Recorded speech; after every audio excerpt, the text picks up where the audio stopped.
পাটিসাপটা পিঠা নারকেল দিয়ে, ক্ষীর দিয়ে, খিরসা দিয়ে অনেকেই খেয়েছেন। এভাবে নারকেলের স্লাইস দিয়ে ভাপা তালের পাটিসাপটা কখনো খেয়েছেন কেউ? অসম্ভব মজার হয়। যদি না খেয়ে থাকেন, আপনার জন্য আমার এই ভিডিওটা শুরু থেকে শেষ পর্যন্ত দেখবেন। পুরা ভিডিওটা, কোথাও যাবেন না, সাথেই থাকবেন। নরম তুলতুলে, তুলার মতো সফট, স্পঞ্জ কেকের মতো নরম, মুখে দিলে মিলিয়ে যাবে মজাদার তালের ভাপা পাটিসাপটা পিঠার রেসিপি আমি বানাবো। আসসালামু আলাইকুম, কোহিনুর মিনি কিচেন অ্যান্ড ব্লগে সবাইকে স্বাগতম। সবাই কেমন আছেন? অবশ্যই আল্লাহর রহমতে ভালো আছেন। আলহামদুলিল্লাহ আমি বেশ ভালো আছি। আকাশটা খুব ভালো আজকে একটু রোদ ছিল, আবার একটু বৃষ্টি বেশি, রোদ অল্প ছিল, আকাশটা পরিষ্কার। তারপরে আমি পিঠা বানানোর জন্য কলার পাতা কাটতে যাচ্ছি আমাদের উঠান থেকে একটু সামনে। বৃষ্টি দেখেন কি কাদা, তারপর আবার একটু হালকা রোদ উঠছে। এই কলার পাতা কাটতে আসছি। কলার পাতায় আজকে ভাপা পাটিসাপটা পিঠা বানাবো। এই যে কচি কলার পাতা, ছোট কলা গাছ হয়েছে আমাদের উঠানে দরজার সামনে একটু বাইরে, আর সেখান থেকে আমি পাতাটা কেটে নিয়ে আসলাম। একদম ফ্রেশ, কোনো নষ্ট পাতা না, একদম চকচকে ঝকঝকে। আরও বৃষ্টি হয়ে গেছে, একদম দোয়া হয়ে গেছে, আর কলার পাতায় ময়লা কম থাকে।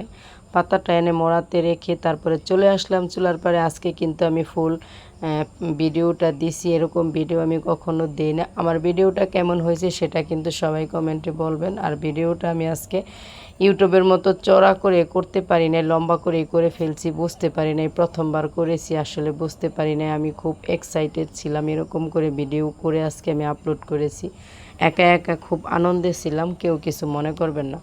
আর অফ ক্যামেরায় আমি আতপ চালের গুঁড়া ডিপ ফ্রিজে সংরক্ষণ করা ছিল, চাল ভিজিয়ে গুঁড়ি করার পরে আমি ফ্রিজে রেখেছিলাম। সেই গুঁড়ি দিয়ে আর রান্না করা তালের রস দিয়ে সুন্দর করে একটা ব্যাটার বানিয়ে নিয়েছি হালকা চিনি দিয়ে। সেই ব্যাটারটা আমি কলা পাতা একটু লম্বা আকারে দিয়ে, উপরে একটু পাতলা করে স্লাইস করে নারকেল ফালা ফালা করে কেটে বিছিয়ে দিয়ে দিলাম। দিয়ে তারপরে হালকা একটু মুড়িয়ে নিলাম চিকন করে। পাটিসাপটার শেপ হয়ে যাবে মোড়ানোর কারণে। ওইভাবে মুড়িয়ে নিলেই পাটিসাপটার শেপ হয়ে যায়, আলাদাভাবে কোনো শেপ সুন্দর করে করতে হয় না। আর এভাবে পিঠা বানায় খেয়ে দেখবেন একবার, এই তালের সিজনে অসম্ভব মজা হয়। এই তো এটাও আমি ওইভাবে সেমভাবে করব। আমি একটার পর একটা দেখাচ্ছি আপনাদের সুবিধার জন্য। আর ভিডিওটা আমি প্রথমবার করেছি, সুন্দর করে করতে পারিনি, তার জন্য দুঃখিত। এই তো দেখেন আস্তে আস্তে সুন্দর করে আমি মুড়িয়ে নিলাম। এখন একটা প্লেটে রেখেছি আর চুলায় দিয়ে দিয়েছি। এই আগে আমি ভিডিও চালু করার আগে কড়াইতে পানি দিয়ে কড়াইয়ের উপরে ভিতরে একটা বাটি দিয়ে, বাটির উপরে স্টিলের প্লেট আমি নিজেই ছিদ্র করে নিয়েছি। সেই প্লেটটা বসিয়ে ঢাকনা দিয়ে বাপ উঠাইছি। বাপ উঠানোর পরে ঢাকনাটা খুলে পিঠাগুলো সুন্দর করে আলতু হাতে আস্তে করে ধরে এখানে দিয়ে ঢাকনা দিয়ে এখন আমি 8 থেকে 10 মিনিট রান্না করে নিলে এই পিঠাটা কিন্তু অলরেডি হয়ে যাবে। কারণ এটা খুব নরম, সফট আর পাতলা, খুব তাড়াতাড়ি হয়ে যায়। আর আপনারা যে যেখান থেকে ভিডিওটা দেখতেছেন, প্লিজ চ্যানেলটা সাবস্ক্রাইব করে পাশেই থাকবেন, অল নোটিফিকেশনে ক্লিক করে দিবেন। আর দেশ ও দেশের বাইরে থেকে যারা ভিডিওটা দেখতেছেন, প্লিজ প্লিজ প্লিজ আপনারা আমার চ্যানেলে নতুন হলে আমার চ্যানেলটা সাবস্ক্রাইব করে দিবেন। আর পুরান বন্ধুরা তো আছেই, তারা আমার ভিডিওটা প্রত্যেক দিন দেখে কষ্ট করে, আবার কেউ কেউ কমেন্ট করে, কেউ সাবস্ক্রাইব করে, তাদেরকে অসংখ্য অসংখ্য ধন্যবাদ। আর পিঠাটা দেখেন হয়ে গেছে, আমি কিন্তু পিঠাটা উঠিয়েছি আপনাদের ক্যামেরার সামনে। আর পিঠার ব্যাটারটা আমি বুঝি নাই, নতুন আজকে বললাম এভাবে ভিডিও করতে, যে ক্যামেরাটাই অন করি নাই, তাই জন্য আমি ব্যাটারটা বানানো আপনাদেরকে দেখাতে পারি নাই, তার জন্য দুঃখিত।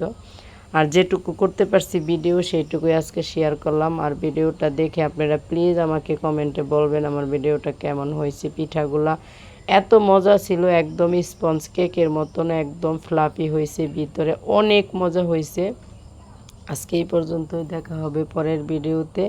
এই তো দেখেন সবগুলা পিঠা হয়ে গেছে। এখন আমি আপনাদেরকে একটা পিঠা ভেঙে দেখাচ্ছি। কামড়ে কামড়ে নারকেল পরে এই পিঠাটা খেতে অসম্ভব মজা হয়, অনেক মজা হয়। আমি খাচ্ছি ভেঙে ভেঙে আর আপনাদেরকে একটু করে দেখাচ্ছি। আপনারা কিন্তু অবশ্যই কমেন্ট করে বলবেন আমার পিঠাটা কেমন হয়েছে। সবাই ভালো থাকেন, সুস্থ থাকেন, প্লিজ সাথেই থাকেন। আমি নতুন পেজ ইউটিউব চ্যানেলটা খুলেছি, প্লিজ সবাই একটু সাবস্ক্রাইব করবেন। আজকে এই পর্যন্ত, আসসালামু আলাইকুম, আল্লাহ হাফেজ।